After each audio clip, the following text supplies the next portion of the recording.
Bonjour, je suis Valérie Sablé, associate director chez Robert Half, cabinet de recrutement spécialisé en finance et comptabilité. Vous le savez, dans le cadre d'une recherche d'emploi, l'envoi de candidature par email a largement supplanté l'envoi de courrier.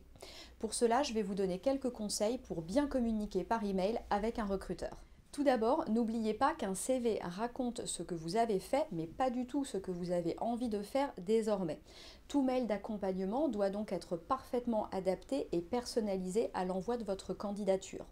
Dans tous les cas, il ne doit pas dépasser 10 ou 15 lignes. Pensez que la lecture des emails pour un recruteur est très chronophage, soyez donc précis et concis. Dans le cadre de l'envoi de votre candidature, l'email d'accompagnement fait très souvent office de lettre de motivation. Il prend alors toute son importance. Dans tous les cas, gardez un ton sobre et un ton neutre.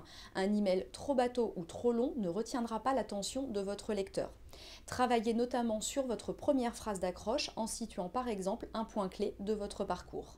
Vous avez passé un entretien d'embauche et cherchez à reprendre contact avec votre interlocuteur. Tout d'abord, pensez tout simplement à envoyer très rapidement un mail de remerciement à la personne qui vous a reçu. Peu de recruteurs reçoivent un mail de remerciement suite aux entretiens. C'est dommage car à compétences égales, c'est vraiment une démarche qui peut faire la différence. Au-delà des remerciements, sous quel délai relancez votre interlocuteur? Chaque situation de recrutement demande une réactivité différente de la part du postulant.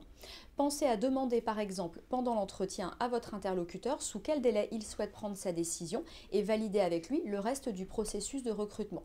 Cela vous permettra de relancer efficacement vos différents interlocuteurs. Dans tous les cas, évitez de rester passif, cela peut passer pour un réel manque de motivation. Dans le cas d'une relance de candidature par email, cela peut paraître évident, mais pensez à rester courtois. Bonjour et cordialement ne coûte pas cher. Pensez qu'un email ne dit pas le ton avec lequel vous vous exprimez. Une formulation un peu franche peut par exemple brusquer votre interlocuteur. Dans tous les cas, veillez à donner une image conforme à celle que vous avez renvoyée lors de l'entretien. Dans le cadre d'un email de relance suite à un entretien, pensez à réaffirmer votre motivation pour le poste. Tout d'abord, rappelez votre bonne compréhension du poste de façon générale. Rebondissez sur les éléments qui vous ont été donnés pendant l'entretien par votre interlocuteur. Cela permettra de montrer votre motivation de façon pertinente et efficace.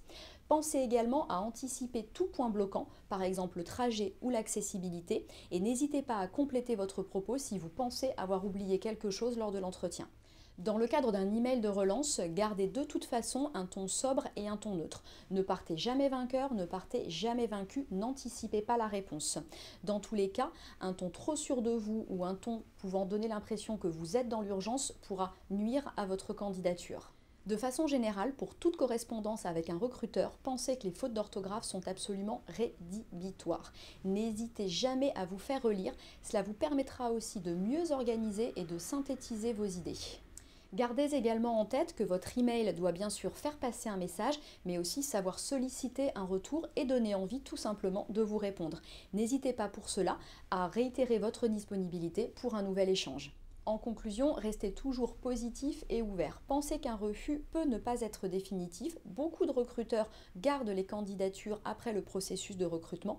Dans tous les cas, tout au long des étapes et des processus de recrutement, restez confiants.